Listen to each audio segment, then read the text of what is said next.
FGASA, which is the Field Guide Association of Southern Africa, is proud to present Safari Guide of the Year 2022. My name is David Batsoffen, and together with FGASA, I present In Conversation With. And my guest today is one of the judging panel. That's Juan Pinto. Juan, good morning. Welcome to you. Good morning, David. Thank you very much. Thanks very much for joining us. You're always a difficult man, but this year you've been incredibly helpful, and you've come to the party almost right at the beginning of the process. Love it. Thank you so much. It's a real pleasure. I think COVID helped us work the digital zone and be on computers for meetings like this when we aren't close to each other. So it's a bit easier. It is indeed. Juan, I want to look at Safari Guide of the Year. This is, how many years have you been judging now? Since 2011, when we started. Okay, inception. so you from inception. So let's ask the question: how difficult was this year, as opposed to the others, to choose the finalists? I think every year is difficult because you don't know a lot of the people, so you got to look at CVs.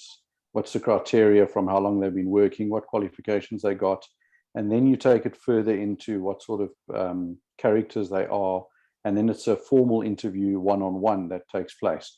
So for me, it's just more looking at the CVs as an overview, and I don't try to get too involved with the individual one-on-one until we start competition day. Okay, fair enough. So what words of advice would you give the finalists now, and why? One of the best words of advice I can give is for the individual to try and enjoy themselves, because naturally you want to just do the best you want to do, and you can get caught up in your own mind of trying to do as well as you can, which is natural with anything you want to do.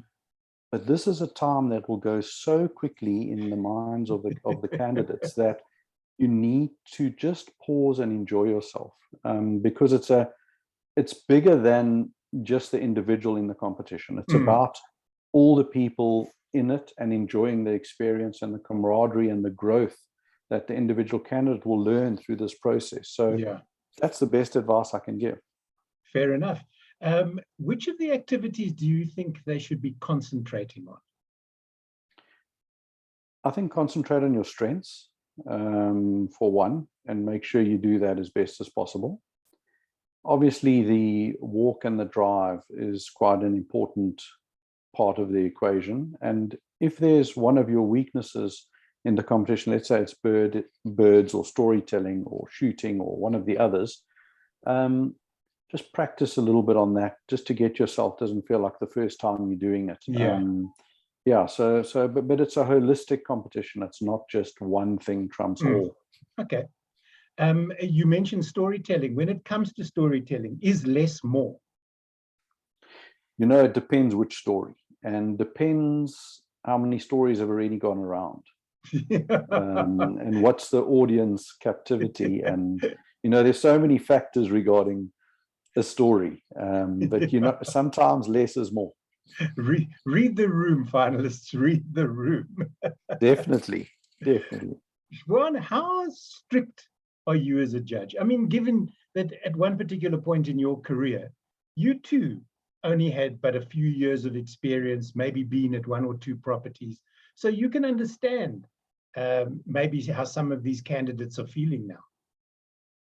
I think, from a strict point of view, you need to relate to the candidate and see what sort of pressure they're in or what space they're in, and make it a comfortable environment, because you're not testing them to try and put them under this massive pressure. You're trying to see what their ability is and try and let them shine themselves.